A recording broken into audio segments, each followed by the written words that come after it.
Hey everyone, and welcome back to the Class 1A podcast. My name is Andrew Nimberger, and as always, I'm here with James Graham and Dylan Beal to break down everything happening in the My Hero Academia. This week's episode was episode 17, the Hellish Todoroki's Family, or as we will now be referring to it, Keeping Up with the Todoroki Part 2, as this is the second big episode of the season where it's been pretty much entirely on the Todoroki family and their relationship, which we'll dive into our thoughts on that later. But overall, guys, how are you feeling? 17 episodes in. Are you still feeling good about season 5? And do you enjoy this episode? I like it. It's drama filled, but it's good. Yeah, this entire episode is, just a tribute to how thin walls are. That's all this all this episode is. That was true. That literally everyone in the house could hear the same conversation from different spots where no one saw each other. Okay, to be fair though, this is like an old Japanese house, and the walls are literally paper thin. They're literally paper thin. Yeah, it's not even a meme.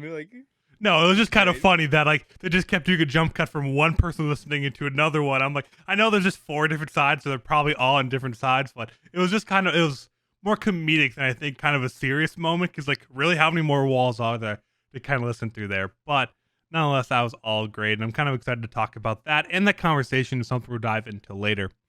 But before we do get to that, if you guys enjoyed this video or are looking for other My Hero Academia content, make sure to go over to the youtube.com/class1a and check out all the videos we do over there.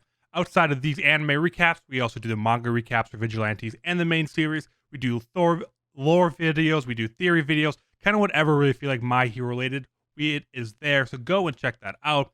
Or if you are watching us on YouTube right now and would like to listen on the go, we are also available with these anime recaps on all podcasting platforms across the world. So it's Apple Podcasts, Pocket Casts, Google Music, whatever you use, we are there as well. So you can check us out there on the road, and make sure to leave a 5-star review there if you can.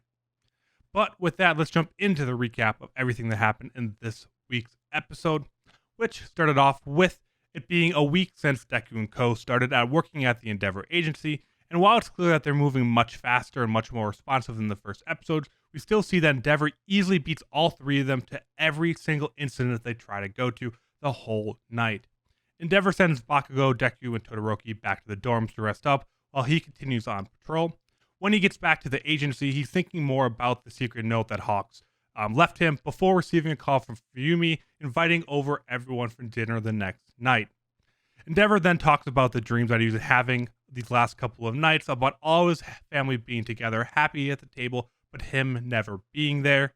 And we also get a flashback, kind of going over the couple times that we've seen it before, but Shoto's upbringing, what happened to his mom, why he kind of hated his father so much, and even a couple of other moments kind of that we've seen actually in the series of his conversation with Endeavor right before the fight against Deku at the school festival, and just a bunch of other moments that are calling back and kind of culminating into one giant flashback sequence, because after that, it goes into another flashback sequence about how we get to see the last time Endeavor was at home for dinner, him learning about Shoto and Rei starting to reconnect. We also get to see the conversation between All Might and Endeavor once again, talking about what All Might's goal was as a number 1 hero, and how Endeavor doesn't have to follow that or rush to trying to be that big figure, but instead find his own way to be the number 1 hero.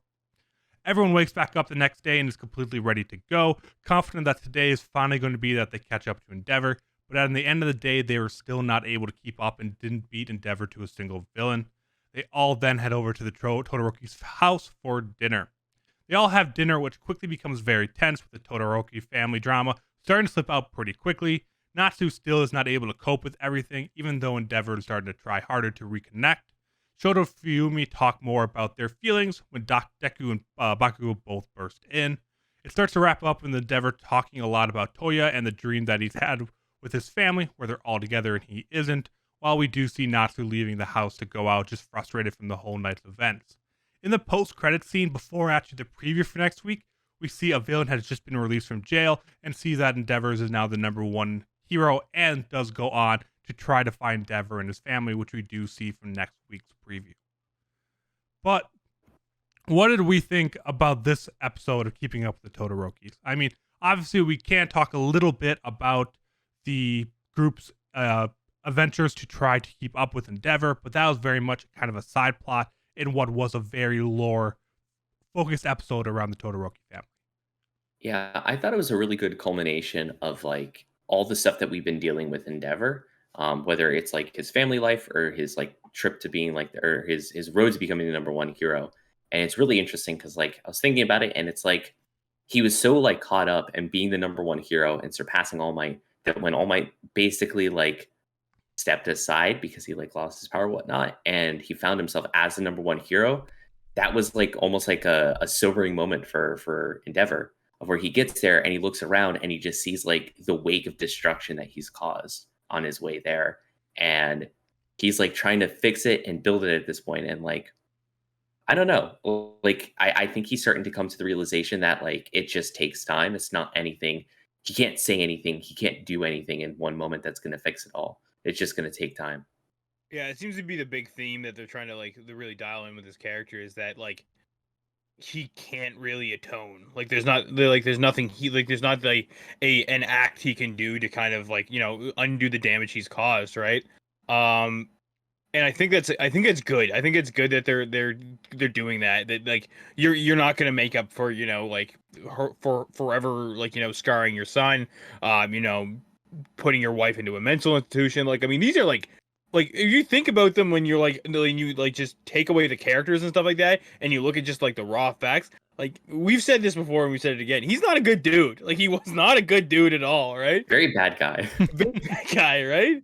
But I know it is. I think it is like you said, like a sombering moment to get up there and realize what like this path of destruction he's caused, getting to his goal. That kind of like it didn't even like happen the way he wanted it to, which I think might add into it as well, right? He didn't surpass him. All Might just couldn't be All Might anymore, right? So I mean, it kind of shows a different way of kind of the money doesn't buy you happiness, or like your one big goal is like once you reach your goal in life, it doesn't mean that you're instantly going to be happy. I mean, if you wanted to be a professional NBA player and you become that, that doesn't mean you're instantly going to be happy. You're always going to want more. And I think this is kind of Endeavor's realization of that. He's always wanted to be the number one hero, or always wanted someone, whether it be his son, Todoroki now, I mean Shoto at this point, to pass All Might or him to pass All Might.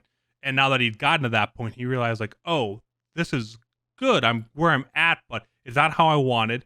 And every other part of my life isn't where I want it to be. So he's kind of realizing that like, yeah, like, oh, I won a lottery. That doesn't instantly make all my problems go away tomorrow. There's still other things you need to deal with. And that's kind of what this was a culmination of, at him kind of coming to realization that he's achieved his goal, but there's still so far he has to go to really get to the point where he's happy with his goal and everything else in his life. So I agree. I think a culmination of everything all in one episode for Endeavor and pretty much the Todoroki family combined is pretty much there.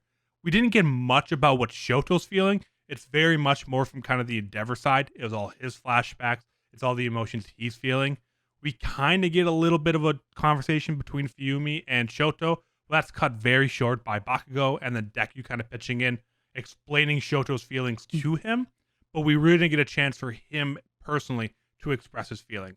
We got a little bit at the beginning of this arc where he said, like, I'm just using you, Endeavor. But that's probably not what his true feelings are. And this was a moment to get him that we didn't. Yeah, at this moment, it seems like he has a very normal reaction at this point in time, of where it's just, he's almost detached from it, right? Like there's all these problems, but he's just like not present with them and he's not feeling them. Like it's just completely separated, which makes sense because he's like been living with this for so long now, and he's just like in the thick of it, right? He has to be with like his father, and it makes sense, I think. He just kind of dull to all of it. And I think Deku's pretty much being a therapist for him and trying to bring out something more of it. Like when you go through so much in your life, you just kind of become dull or like kind of null to a lot of things. But Deku's trying to kind of really bring that out of him and get him to talk about his feelings, which isn't something Shoto's really known for. But we've seen him start to express that a little bit more, calling people his friends, talking to people and kind of revealing more that we've seen throughout the series. So Deku's the number one therapist in all My Hero Academia and should probably talk to more people in the series. Like, we need to just get Bakugo and Deku in a room to kind of talk through their beef. I think it'd actually help Bakugo in the long run. I have right down here in my notes. It just says Dr. Deku Family Counseling. Yep. Well, like this is the worst part, man. Is like he is one of the most self-destructive characters in the entire show, and here he is trying to like put everybody else's life back together. From my hero aspect. I mean, yeah, whatever, man. I don't know. Fucking 15-year-old kid trying to therapize like Deku's years of family emotional trauma. state right now is pretty good for having a single mom. I mean, Listen, you know who's got a good emotional state is Bakugo, because Bakugo just calls it as it is, goes sit there and he's like, you don't invite people over and then just have these discussions. You don't just do that. I love right? how every time he just kept saying, this food is ruined, that food is ruined. Like every time something comes up, he says, I think it was like the matsu tofu or something the first time was ruined. Then something else he called out. I'm like, Baku's a foodie. I'm saying it now. Bakugo is a foodie. Okay, there was actually something specific about it though. It was the mabo tofu, and it's because it's spicy. And Bakugo's favorite food is spicy food. So like the only thing the only redeeming thing about this dinner was a spicy food, and it's being ruined by everyone arguing. Not even arguing, just talking about like he said, like sensitive topics. Like don't invite people over and talk. It's supposed to be a good time. Like don't do it. I don't know, man. He that's the energy that I appreciate in this episode. Don't need my classmate telling me what's wrong with my life, dude. Just call it as it is. I was on board with Bakugo this entire episode. Yeah, the hair when he woke up, and then his just asking why over and over again every time we cut back to him when they're going to the actual house. Like the entire, I loved his kind of his whole attitude towards all of this here. The entire episode, it was definitely great. But my favorite scenes out of the dinner is just every time it cuts to Midoriya and Bakugo.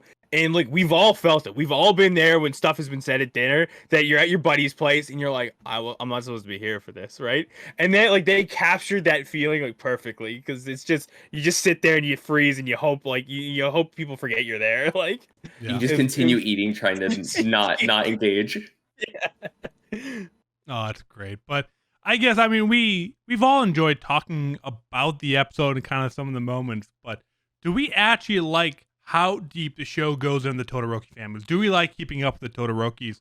Or is it something that if it wasn't in the show, we'd be okay with it? Because it is the only thing that really brings up some of these more sensitive topics of kind of quirk breeding, kind of even emotional abuse from being upbringing, and all that kind of stuff. I mean, this is something that feels right into the show, or when it gets shoved in for full episodes like this, does it feel out of place and something you could do without? It's kind of weird because this is the only family that has a top 10 hero as the father and somebody in the hero course as well. We don't have that dynamic in with any of the other classmates, right? So it makes it unique, and I think that's why it gets played into so much. Like you don't have even when Ida was going through his stuff with his brother, like I mean it was very short, very cut, because I mean Ingenium was like a good hero, but he wasn't like top 5, top 2, right? And I mean we of course got like All Might and Midoriya. I know they're like it's like a father-son dynamic, but not the same. Plus they're like the main characters, but I think that's why you see the focus on a degree of family with both of them, right? We did get to see a bit of Midoriya's mom, mind you, he is the main character, so it's kind of like it's a hard comparison to make, but you don't have that with anybody else. Bakugo's parents, neither of them are like top ranked heroes, and you can just go through the entire class. You know what I mean? Like none of them have a nationally ranked hero as like in the running. And you also like, I mean, to our knowledge, you don't have anything nearly as like disturbing as the Todoroki dynamic in the class, right? We don't have anybody brooding and weird, like in like like not even weird in like a bad way, but like Shoto's like standoffish because of this, right? So we don't have that anywhere else. Yeah, I think I like it. I think I do. I mean, overall, it's good. My only I think gripe with the whole thing is I wish they handled the light that they put Endeavor in a little bit differently. I still think they maybe paint him a little bit too good for some of the stuff he's done. Obviously he's still trying to not fix things at these point, but move past not move past him, but take what he's got, right, and keep going forward at least into a better light. But yeah, I think they paint him a little bit too good sometimes, considering the horrible things he's done. So I wish that was a little bit different. But overall, I mean, I really like it. I like the break from the normalcy of just running around, fighting villains and whatnot. Yeah. Because like you were saying, it gives us interesting insights to what's going on in this world, right? There is these weird dynamics that happen because of quirks, and let's explore it. Let's talk about it, because I think that's one of the most interesting parts of My Hero is whenever they go to the more mundane stuff, right? What does the family dynamic look like when you have like really messed up families, but you throw quirks into it, right? It's like what do these things that happen in normal like life look like if we just throw quirks into it? I think that's really cool. I really like that they explore those. Yeah, and I agree, and I think to go to your point about painting him in a good light, I think that's kind of what Natsu is. Pretty much the only reason he exists in the story is to have someone that's fully against Endeavor coming back in, just pretty much reminding everyone all the time, like, hey, do you guys not remember what he did the entire time? Like, I can't forgive you. Like, you didn't even let Shoto eat my food when I cooked. Like, just kind of reminding everyone of all the horrible things he did. So I think if Natsu wasn't in the story, I'd have more of a gripe with it, because then I'd agree. Like, they're painting him all in a good light. Fuyumi's getting over it. Shoto's indifferent, still thinking the hero's great, but the father, he's open to it. Like, everyone would just seem kind of be coming back very quickly. But we do have Natsu in the story to kind of bring that back down to earth. And no, he was a horrible person growing up, and that Natsu's not going to be able to forgive it easily, if ever.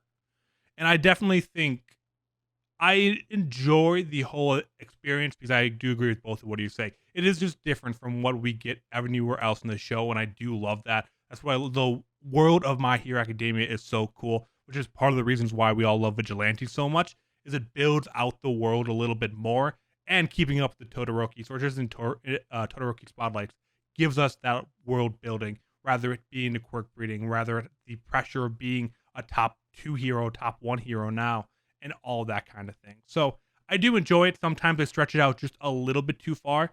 I think there's a couple too many flashbacks here. I mean, flashing back for 2 minutes to an episode that happened 5-6 weeks ago now, I don't know if that was quite necessary, because every time Todorokis come up, there's always multiple flashbacks. So that's my one gripe with it sometimes, but this was a culmination episode, so I'll give it more leeway here. But even in past times, there's always flashbacks whenever Endeavor or Todoroki show up on screen. Yeah, I think the flashback to like the sports festival when like I like almost forgot that Bakugo had actually like they had shown that he had overheard that scene, and I totally forgot about it. And that was like literally years ago, right, for us, right? So I think those are fine, but yeah, like I find they are really like laying it on heavy in these episodes. I like you said, I do cut it some slack because it is a culmination episode, but I think we need to address the fact that there's also a dead brother. There's also wait, real though. He didn't kill his son, right? He didn't kill him, right? Well, yeah. Speaking of laying on thick, they mentioned Toya like 8 times this episode. So clearly, clearly this arc can't end until we learn more about Toya at this point, right? Like, that's what the culmination of this arc's going to be. Is like, they're going to beat Endeavor to a villain one of these times, and then we're going to learn more about Toya as like an aftermath of that. Like, oh, congratulations, you're stronger than me now, so you get to learn about my dead son. Like, I don't know how it's going to go, but there has to be some kind of outcome of this, right? Because otherwise, why do you keep teasing it? Like, I can't imagine any road that we go to that it's not Endeavor's fault for it. Oh, it has to be, right? Like because you got to look at like you look at the picture of him, right? Like you look at like the picture of him, and you look at the age, and we're assuming because like I don't know if it's been stated that Natsu is the oldest. Toya was older. He said our older brother Toya. Okay, there we go. Okay, so but there we go. We have acknowledgement from the rest of the family that they remember him. So somebody knows, and we've never talked about it. Like we just like I've heard the phrase "what happened to Toya" so many times, and we don't know what that means. Like what happened to Toya? Somebody tell me, man. I mean, I think it would make sense that like Shoto is the youngest, right? Yeah. And like if Endeavor was treating him the same way, like something could have happened. Like probably like most likely Endeavor's fault. Something happened. I think that makes sense. It's kind of weird because like yeah, I guess like where Toya was the oldest, like maybe he tried this with him, and then like we've seen it like Fuyumi and Natsu, he didn't do this with because their powers didn't manifest or their quirks didn't manifest in the same way that Shoto did. So did he just like try the trial run with Toya, kill him off, and it was like, okay, maybe we should like wait until like both powers are there and then we'll do that, right? I don't know, man. I don't know. I can't feel like it. It couldn't have been anything too kind of mischievous, because there's no way like Ray would keep having kids like if he just straight up murdered him. And obviously Natsu's like, don't you remember what happened to him? So like it was more of a public thing. It's not like Endeavor took him out behind the house and killed him silently. Like there is some kind of like an event that happened, and it wasn't enough to scar Ray to stop from having more kids, and two, it wasn't enough for Endeavor not to want to keep training up Todoroki once both quirks manifested into being the #1 hero. So Well, it couldn't have been anything that bad where it was clearly at Endeavor's hands. We don't know the age. We don't know the age of like was Shoto already born when Toya was existing? You know what I mean? Like we don't know. I don't know if we know the exact overlaps. Like Natsu clearly remembers. Natsu's bitter as shit about it. But like I mean, we don't know. Like I mean, like Shoto might have just been born, and then whatever happened to Toya happened to Toya. You know what I mean? Like we don't really know. So I don't know. It was somebody's got to give me like an age chart for these. Yeah. For this family. Well, that's true. It's a mess, right? Because I guess we don't know if. Because we just said older brother, so it could have been older brother to Natsu, but not Fuyumi. Like we don't know where the age gap is. Because I didn't realize like. So That's Natsu's true, still yeah. in college. Fuyuma's a college teacher. I'm a She's elementary no, teacher she now. Elementary teacher. and she's retired too. That was the other. No, was that their mom? Was that their mom was retired because of their back? He said No, that was like a maid. That was like a housekeeper. Yeah, that was the housekeeper. Yeah. Oh, the Totally housekeeper. Okay, all right. Okay, but yeah. So she has a career. He's in college. So we don't is Natsu the second youngest? So yeah, okay, there we go. I assume regardless of what happened, we'll end up finding out next week. Yeah. I hope so, because like I mean, it's getting like we're like blowing this up, and now it's getting there's a lot going on. But yeah, it doesn't really feel like there's much left here because there's not big training montages. It's not like they're working on it. Like the whole point of what Endeavor's working with them on is you need more experience. So we don't need to see it. We've seen like, okay, 3 days now of their actual work studies where they're not able to keep up with Endeavor. Eventually that's going to get old. So I got to think next episode, the 5th, there's another week time jump. And like, okay, we finally beat him to one villain because of some super niche thing that happened. Endeavor was busy dealing with a different one, so they got to him first or something kind of like that happened. So like, great. That ends there. And then we learn about Toya. So I really got to think next week, is a wrap of this and we move on to the next arc. Because there doesn't feel like there's much more we can gain out of this. Unless Deku possibly gets a new quirk. But then that feels weird to have Todoroki and Bakugo there as well. Because it's supposed to be a learning experience for all three of them. Yeah. It's weird, and we're running out of time. That's the other thing too. Like we're trying to compress like a bunch of stuff going on. So I don't know. Like how much more do you got to really stretch along the family dynamic of the Todorokis, right? Yeah, but maybe it's the whole rest of the season. We're just in it for the rest of the season. Only No, talking about dude, Todoroki family stuff. Like I can't have like the My Hero Sopranos. Like I can't like. I family don't members watch are that. getting That'd be sick. That'd be cool. Yeah, I watch that too. But I guess we don't want to drag on this episode any much longer either. So let's jump into the Plus Ultra Award for this week. For those that do not know, the Plus Ultra Award is a weekly award where we give a character that went beyond the win Plus Ultra for each of the 3 hosts, and then we'll tally it up at the end of the season to see who went most Plus Ultra throughout the entire year. Dylan, you're shaking your head. You're feeling good about your vote. It's another sweep. It's an easy set. Like I can't believe that. I think this is the 3rd week we're gonna have a sweep because it's Bakugo. Easily, the Plus Ultra here was the only one willing to stand up and just say, "Can you not? Can you literally not? I'm trying to eat here." Easy. It's an easy choice. James, I have to agree. Yeah, fuck. He's right. I don't want to. Yes. He's right, because I was like, I'm gonna get chewed out for picking Bakugo. I'm gonna get chewed out, and then he says it. I'm like, Dunzo, we're good. A clean sweep for Bakugo. He brought like the whole platter here, right? He was funny. He said what needed to be said. He had all his like great moments. We got a lot of good Bakugo faces this episode. Yeah, the one with the red eyes. It's a good one. Yeah, I mean, Fuyumi would probably be second. Like, Endeavor didn't really do anything. He didn't make any big steps here. I mean, he's doing well training them. We get to see how strong he is. But Fuyumi would be second. She's trying to bring the family back together, but that's not compared to what Bakugo is of speaking his real mind. So I do have a fun fact that they left out of here. There is a scene in the manga of where I think towards the end of dinner, Bakugo is like, "Hey, can you give me that mapo tofu recipe, please?" Yes. Oh, they should have included that here. Maybe we get to see it next week. The dinner's not over yet. They're all still there. So maybe on the way out, he asked for it. So there's still hope.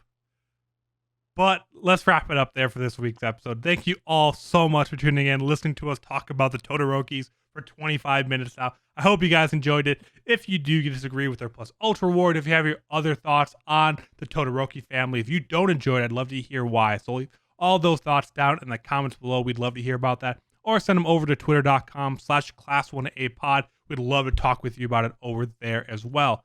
But until then, we'll be back next Saturday for the My Hero episode 18 recap. So see you all then.